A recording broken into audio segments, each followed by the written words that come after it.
Closer. In 3, 2, two, 1. one. The stream.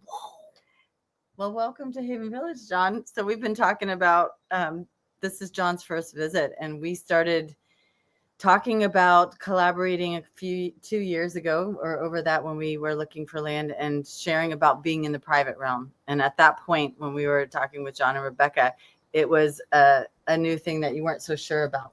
And so it's been really great having John here with us on the land to see what we've been doing in the last 2 years. We've done a lot, built out a lot, and put out a lot of infrastructure. And now we're able to expand even more into this model and share a little bit more about what we're doing and why we're doing it. And so part of what we were talking about before, when people couldn't hear us, was really why this model is so relevant for this kind of project and the shift that happened for you to really understand that as well.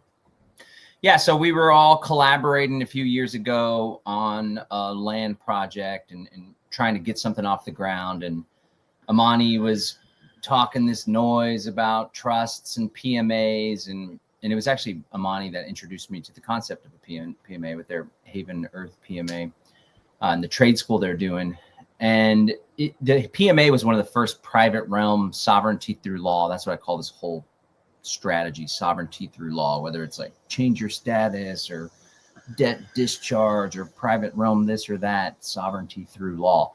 But I was initially skeptical about that entire world, but the PMA thing made sense. It's like, okay, you can essentially operate a business just the same as you would with an LLC, but instead of asking government for permission or voluntarily opting yourself into all sorts of statutes, requirements, filings, you simply coalesce with other free people and have private agreements on how you're going to engage with one another.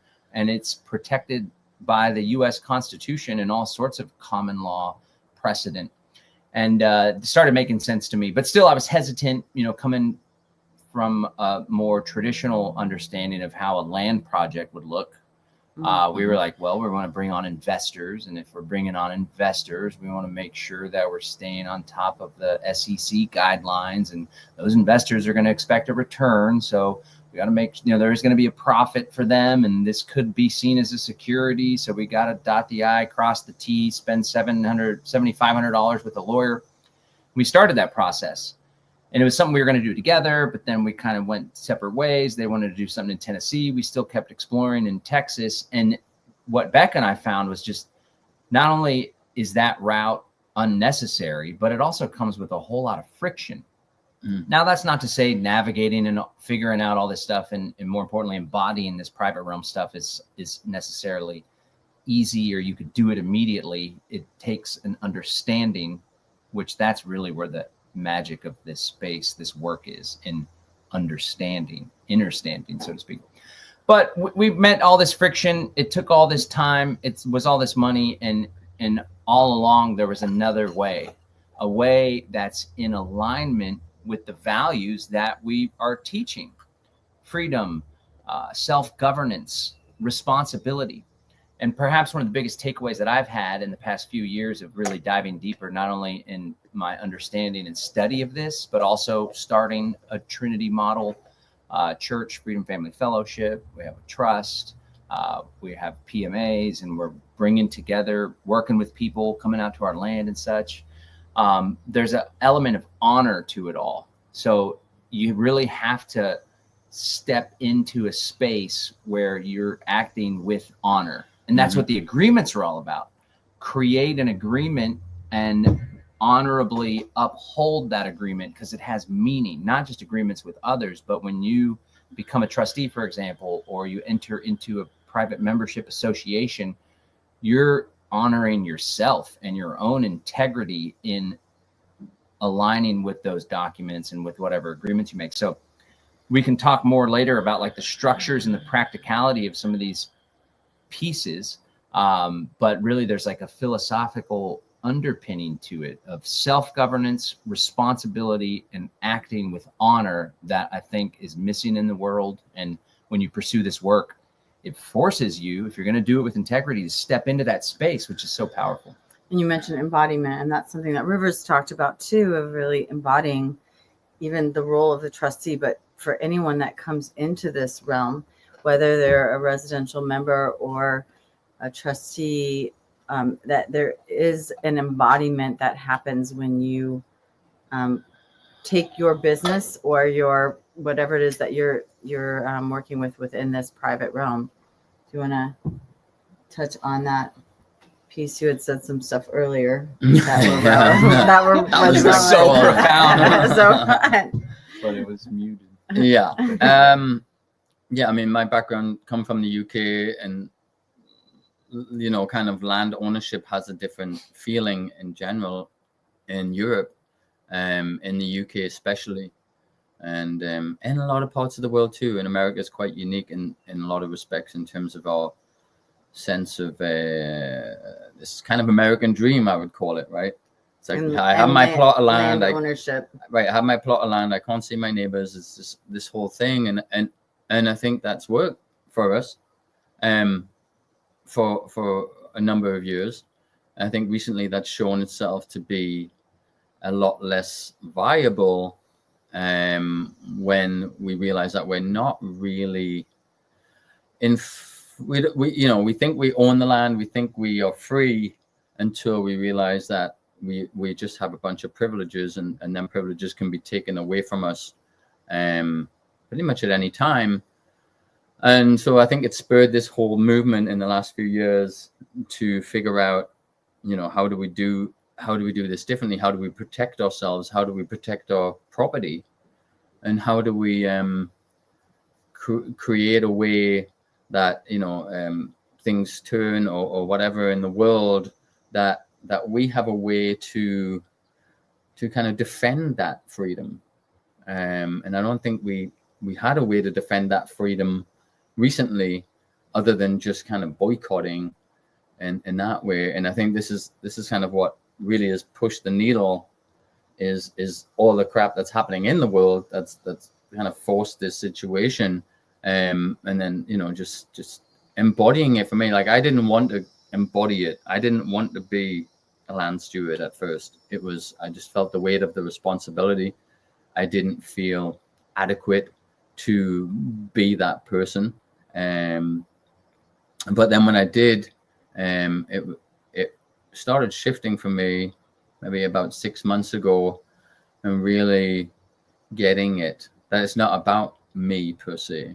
It takes the onus off of me so much, and I'm doing it. It's a higher purpose.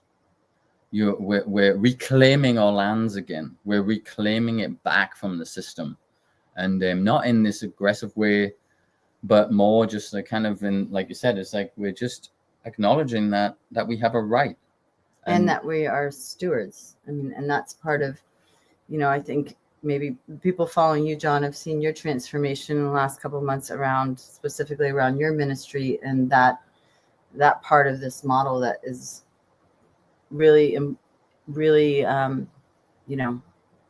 kind of unspoken. And I can't remember what we've already shared and not, but we're sharing a piece around this, not just the embodiment, but sort of the magic of what this brings forth. I mean, when we're working on purpose and bringing in that mission, that missionary aspect through the church part of this private model, because there's the three of these things, PMA and the ministry and the trust, work in unison, and there's a strength to that.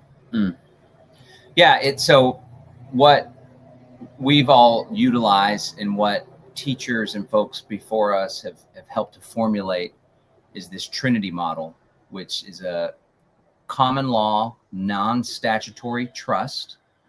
And a trust is simply a contract where a grantor creates the trust and gives the trust some sort of property or gift or land or money or resource, and appoints trustees, and those trustees steward those resources for the benefit of the beneficiary. There's got to be three different components: the grantor, trustees, and beneficiaries. And when this is done in private, and it's a private agreement, and it's not done according to statute, it becomes a common law, non-statutory private trust, which has all sorts of protections in law, common law and beyond, natural law, and even legal like rulings and such. It's been protected over and over. So that's a core piece, and that piece serves to steward resources in an honorable way for a particular enumerated purpose, expressed purpose. And then you have a PMA, which is like when there's people engaging one another, or when there's some sort of business or operational activity to put forward, a PMA is a great structure for that. It's in the private realm, which is meaning like we're not asking for permission, where there's no certificate of formation with the Secretary of State. It's a private agreement, and we're all honoring that private agreement, and it's for a specific purpose. We're working together with other people. We're all on the same page. We all have guidelines, and that's the PMA. And then when you're doing all of this for what I like to call divine purpose or spiritual purpose, in honoring God, whatever God means to you, or honoring the divine, the sacred, whatever it is, the metaphysical, the universe, however hippy dippy you want to get with it, or you could go straight up Yahweh, biblical scripture style. It doesn't really matter. It's just act in a spiritual manner and give your gifts, the God-given gifts to the world. You can have the protection of the divine and practical protection of a 508c1a, which essentially is just you're operating a church, but you're not asking for permission to be tax exempt through the 501c3 status. Rather, you're just a church. And by being a church, you're not required to pay taxes, nor are you required income tax, nor are you required to do annual filings. And the IRS can't even audit you or come look at your books. The only thing they can do is challenge your tax exempt status. But in order to do so, a high level Department of Treasury official has to be the one to initiate it, not some random Joe IRS agent. So that's the Trinity model. But one thing, to bring it back to what River was saying about land stewardship. So you can use this model. You can operate in the private realm and be a health business. You could be any type of organization or effort that's sharing God-given gifts with people and helping them in that way. There can even be exchange in that regard, donations. But when it comes to land stuff, and I guess Amani was alluding to, like, for the past few months, I've been in the thick of stewarding my land more so than before. We had a community that kind of fell apart, and there was more help and support. But lately it's been me, and then my son's with me every other week, and he's there helping. Sometimes reluctantly, other times he loves it. It just depends on the day, I guess. But I've been like just in the thick of it. And I tell you what, one thing about, and it's not that I wasn't stewarding land before, but it's been more of like a pretty much full-time thing. And like a whole lot of activity diving in as a spiritual practice and practically necessary. But one thing that's really, and I'm sure you've been vibing on this too, is like there's a humbling effect when you're like, oh my God. I mean, we're looking out over, I'm going to turn it around real quick. Maybe you can see it. Hopefully it doesn't get weird or blurry with that netting. Yeah, you can see it just fine. Look at that. We're here in 220 acres of God's green earth that River and Amani have been stewarding along with others, and it's just an absolutely beautiful thing. But the sheer vastness of it all and the beauty of it is like, oh, you feel like Humbled. small and humbled. Not that we're small, but in the grand scheme of things, we're just a little speck spinning around this big magical ball. But when you actually go out and get your ass kicked by the earth, like I remember a couple of years ago, we have a pecan orchard on our property, and there's an area, we steward and manage a good chunk of it, but then there's an area that we just haven't had the time to constantly steward and keep mowed and keep clean and orderly. And there's these vine grape plants that'll fly up, that'll flow up the pecan tree and like pull the branches down. And so one of the few times I actually went and cleared the whole area out, I was like, yeah, I dominated this land, and feeling like all macho, you know, and like, and looking with pride on what I did. The tree comes down and smacks you on the head. No, a couple day later, I was covered in poison ivy, which I'm so allergic to. And it was just kind of a thing like, wow, I literally had a feeling like I conquered nature. And the nature was like, no, son, we're not going to let you No. get all arrogant. Like you Right. got that. We're going to jack you up. I pulled a muscle recently too. And I was still like crushing, giving it my all, 4 or 5 hour sessions in the 94-degree weather and loving it. But then I overdid it. I wasn't humble enough to realize like this is an honorable thing. And not only do I need to honor the land, but I need to honor myself and my role in it. So just stewarding land in the private realm and taking your mindset away from ownership. Maybe y'all could dive deeper into that. This contrast between owning something and stewarding something, it just gives it so much more meaning, and it's so much more in alignment with how we ought to engage with the land. It's definitely humbling, and I would say we're very connected to the land being here more than, for me personally, more than I've been at any other time in my life. But someone had actually asked what if we have a specific religion, and so I think that's a great segue too, because for us our ministry is nature, and obviously we do our work through the trade school and teaching people how to build natural healthy homes and to grow their own food is really what we're about here. So the ministry meets the criteria that's kind of outlined by the IRS to be this 508c1a church, but we don't define it in any particular way. As far as associating with an organized religion. I mean, predominantly, although it's not spoken, I think we hold Christian values. I think that is part of being from a Christian culture. Whether we necessarily speak to that, we do have Christian values. I would say family, and it's not that these values are not universal and not in other cultures and other religions, but I think predominantly that's what it is. We're in a very Christian part of the world. It's a kind of buckle of the Bible Belt. And so then there's a lot of churches, there's a crazy amount of churches, and also international headquarters for churches within 30 minutes of here. It's kind of like a bit of a mecca. And so there's all kinds of different specific denominations that you could choose, but I think it's an open space, and we don't necessarily, we're not reading the Bible, we're not in that way, but we're open to people to practice, and we have a chapel made of hemp. We call it the Hemple. It's not a temple, but it sounds cool. So but it can allude to some idea of a specific denomination, but it's not. But it sounds cool, right? Because I think when you start talking about natural law and natural order, you're actually going back kind of beyond religion, back to what I would say are more the roots of religion, and grounding ourselves and connecting ourselves with the land and with ourselves.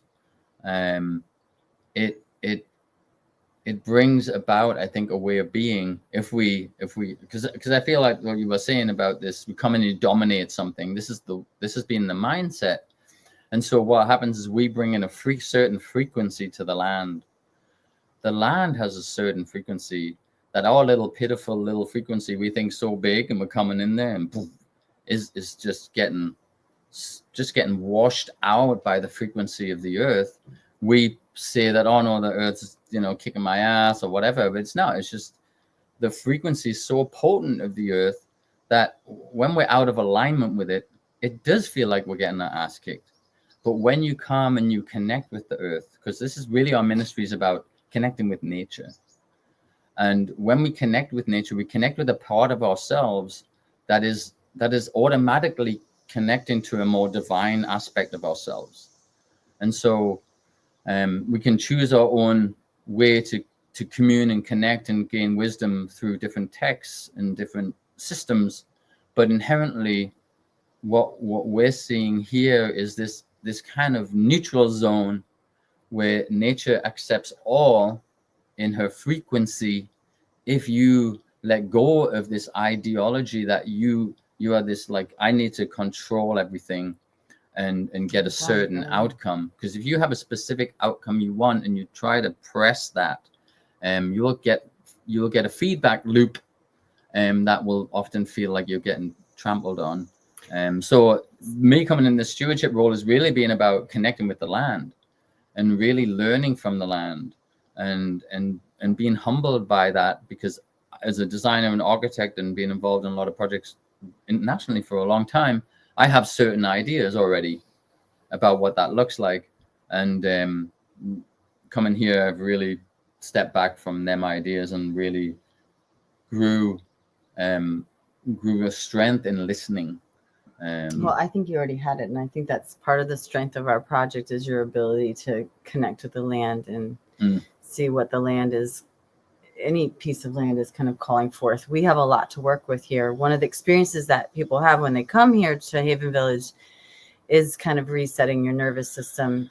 And there's a lot of stuff that kind of comes up in the beginning. Don't you find, John? It's been a couple of days, but you start settling into things in kind of the rhythm of that. Because we're doing a lot here, but there's definitely some rhythms that have a lot of different healing capacity. And that's one of the invitations that we're rolling out, is for people to get more involved with what we're doing, and aspects of what we're calling the resiliency membership.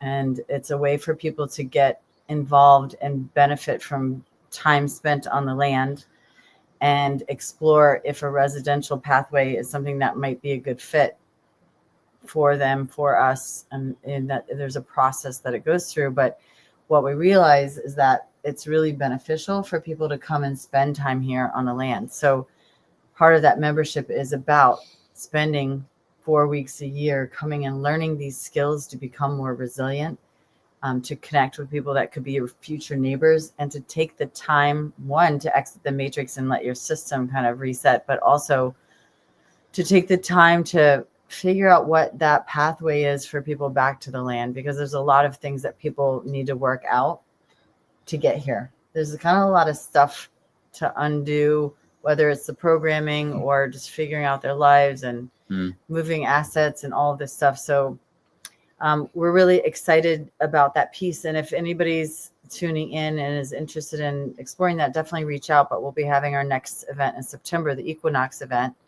where it'll be a 5-day immersion, which is part of that first thing, to come and get the tours, explore the area, get to meet people, see what we're up to firsthand, like you've been able to do, John. What's your takeaways from being here?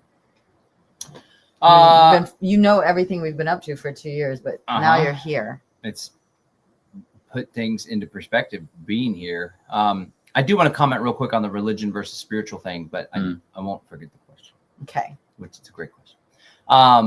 I think it's like, unfortunately, religion and organized religion has like completely bastardized and put such a bad taste in people's mouths when it comes to genuine spirituality. When it comes to Christianity, that's one example. Jesus Christ had incredibly powerful teachings about love and forgiveness and compassion and honor and how we show up in the world. And the church mixed in, all churches in large part, mixed in all sorts of fear and pain and hardship. And then, we don't even need to get into like what Catholic churches have done with young kids and all sorts of stuff. But there's all this ugliness and darkness, and it unfortunately, it's turned people off of spirituality in general, connecting with the divine, with the spirit realm, and transcending just the physical world that we're all a part of. And I think that's unfortunate. And I've realized that as I've deepened my relationship with Jesus Christ and talked about it, there's still people that you're like, wow, there's just something so powerful about forgiveness and forgiving oneself, and understanding that Jesus's message was about us being forgiven for our sins and our separation from God. And it's led me to be more forgiving of other people that have hurt or harmed me. And you say something just like that. That's like, that seems so beautiful. And it just seems like a beautiful love message, or love thy neighbor like you love yourself. Right. And then people are like, Christianity. You're like, wait a second. What? Right. What? We were just sharing how this like super peaceful dude, even if you just see him as a human being with teachings, as opposed to the son of God or a God man, which is what I believe. He was an avatar, a God man, God, son of God, here to show us a better way. But regardless, even if you just read his writing, or what he communicated. He didn't write anything down. On face value, there's so much potency there. But then these churches and these organized religions, some of them a synagogue of Satan, which is what Jesus warns about in the book of Revelation. Some of them like doing weird pedophile stuff and satanic rituals, and the Vatican has like weird snake symbology and all sorts of crazy shit going on. They completely took it and flipped it upside down, away from faith and into fear, away from love and into hate and darkness. And I think it's just really unfortunate. And I think maybe the people that are most turned off by talk of spirituality or God or Jesus are the folks that need that message and that connection to the divine more than anyone else, is what I like to say. But at the end of the day, nobody's trying to force any particular viewpoint upon anyone whatsoever. It just, I would say that tapping into a divine purpose and aligning your pursuits with like an understanding that we're doing God's work to create more goodness, love, light, creativity on the world, it accelerates and empowers our mission. It's not just a mission about resisting tyranny and like we want to and do all this land stewardship so we can have community. No, it's like, wow, we really are, we have certain gifts that God has given us, and it's our responsibility to use those gifts in pursuance of a higher purpose that goes beyond just us. It goes beyond our lifetimes. It goes into like leaving the world a better place than when we found it. So just want to throw that note in there. And then to answer the question, it's been incredibly powerful to be here. So obviously I've been following along from the get-go, and you guys speak at our Land Summit events, and we do, you know, webinars and promote each other's stuff. And I've been seeing the pictures and stuff and in that cool little documentary you have on your YouTube channel, if you're watching this on the Haven Earth YouTube channel. But to be here in real life and to see the scale of it, because a lot of the pictures honestly focus on this piece that we're sitting in now, which is, what do you call it? Zone one. Zone one.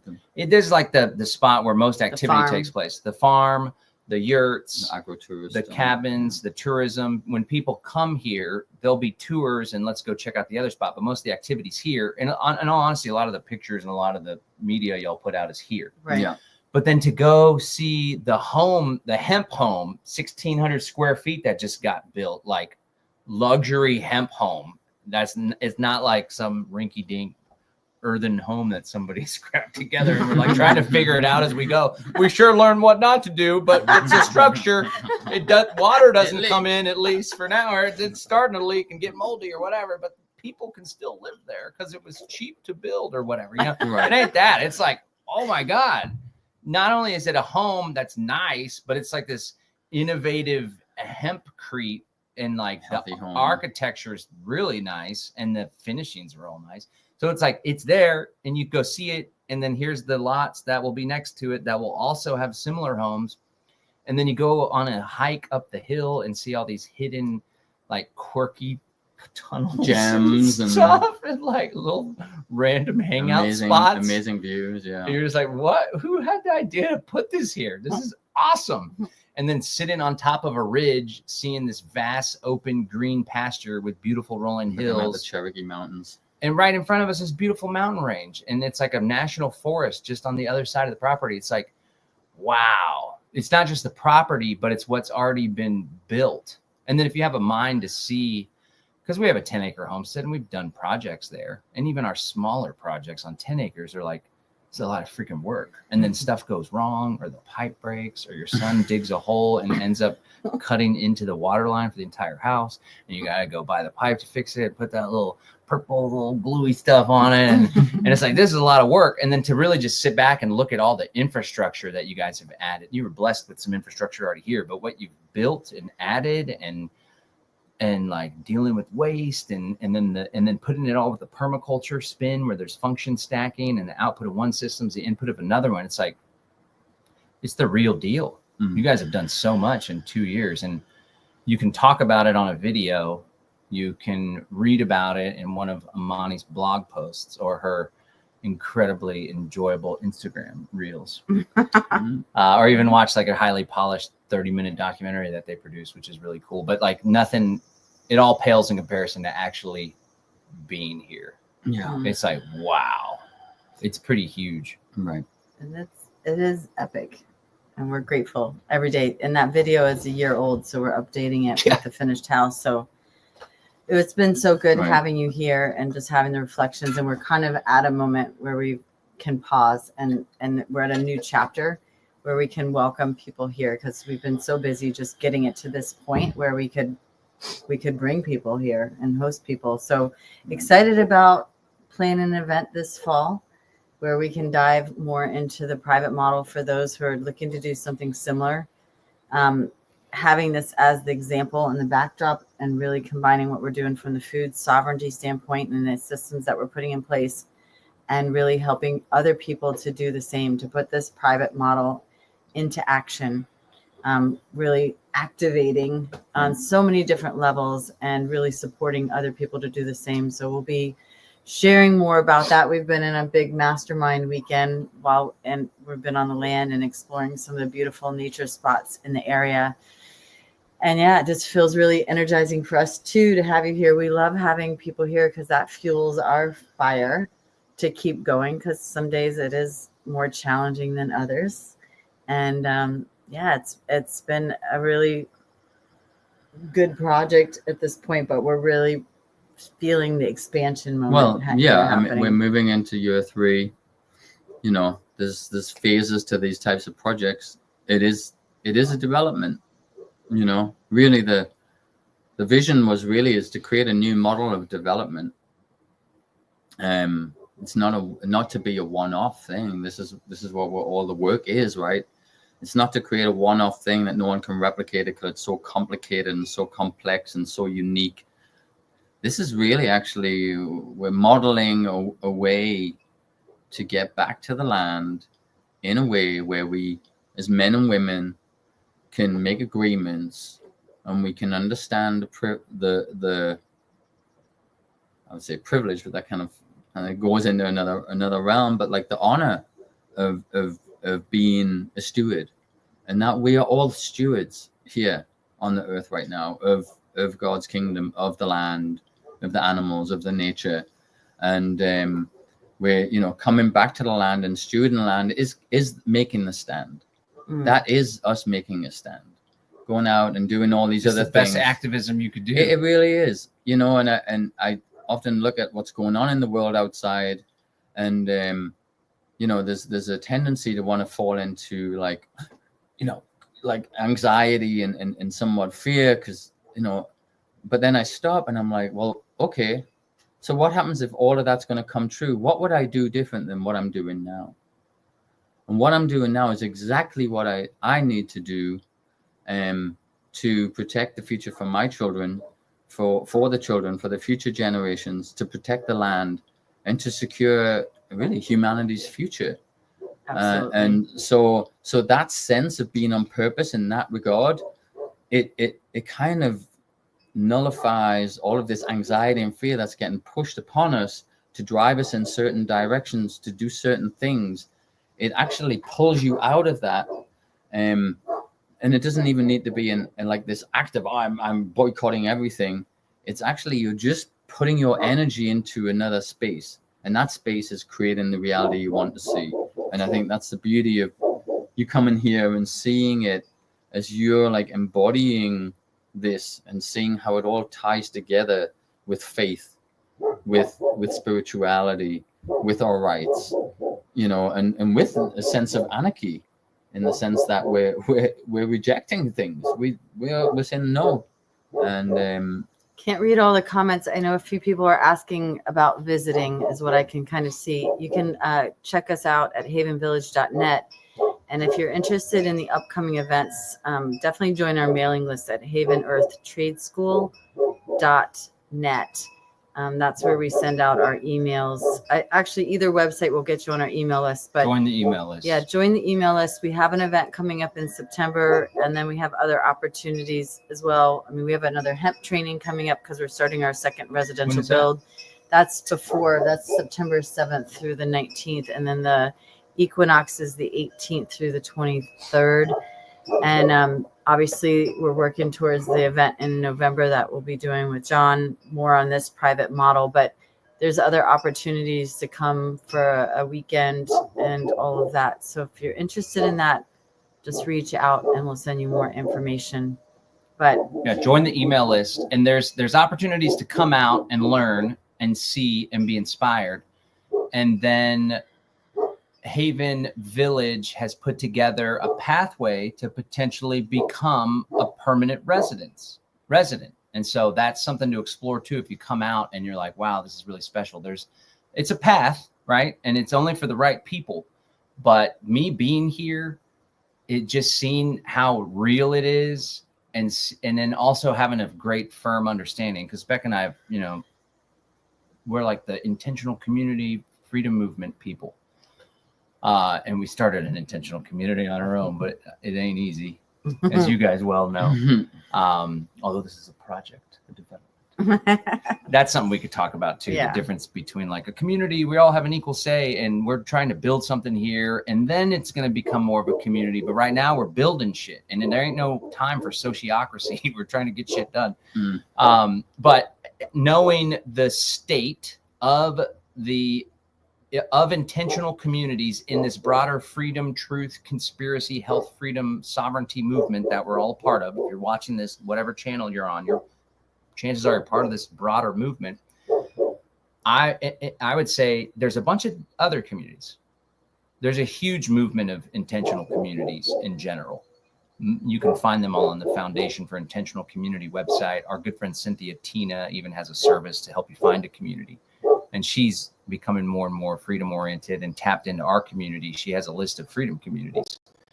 But most of the established working intentional communities are left leaning.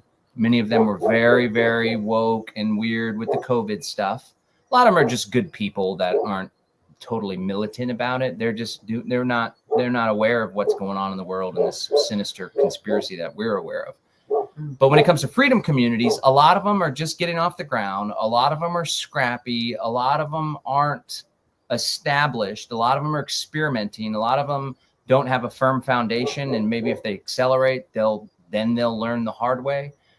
And most of them aren't in the private realm, with the land being stewarded by a trust, with the agreements in a private membership association with a higher purpose, ministry, spiritual component, taking it out of the tax beast system and giving it this really powerful purpose to everyone to unite behind the spiritual purpose. But Haven Earth is doing it. And it's not, and another big missing element is there's not a lot of people that can actually build really well, like we're like, oh, let's buy a house or a manufactured home or bring your RV, which is fine and well, but we got like this master builder guy here that can crank out incredible structures. Even the yurts, you can even take an existing thing that everybody could do and then make it all the more special by mixing up your building and architectural insight. So I just want to throw a pitch out there, like come visit. And if it's a right fit for you and for the community, River and Amani and the community, the people that are already here, there's a path to go deeper and to maybe get a spot here or have a home built, a custom hemp home built. And again, like I'm just coming to see after visiting here, like there's not a lot of other options that I could really emphatically be like, this is a great thing for people to consider, because a lot of things are just startup. I mean, this is arguably still startup, but the infrastructure's here. The land is purchased. The buildings are coming in. There's places to stay now. There's spaces and lots drawn out and allocated that could be yours. Quarter acre, half acre, full acre, with a builder on site and a crew that can come build the place. Or you could participate in building your own place as well. If you have And we're skills. already producing our own food. Producing tons of food. John's been eating the meat from the land here. It's good meat. Veggies. We fed you well. Fed me damn well. I think I probably gained it several pounds. Good. But trying to walk it off too. That's a big accomplishment that we don't talk about, because the hemp definitely outshines that. But we have been growing and producing a lot of our own food. And I think we have a delivery truck here. They're coming to pick up something. Awesome. So thanks for tuning in, everyone. Thanks for being here, John. Yeah. And join our mailing list, either website, havenvillage.net or havenearthtradeschool.net. net, and we'll hope to see you out here soon. Take care, Yay. everyone. See you guys. Sparkle.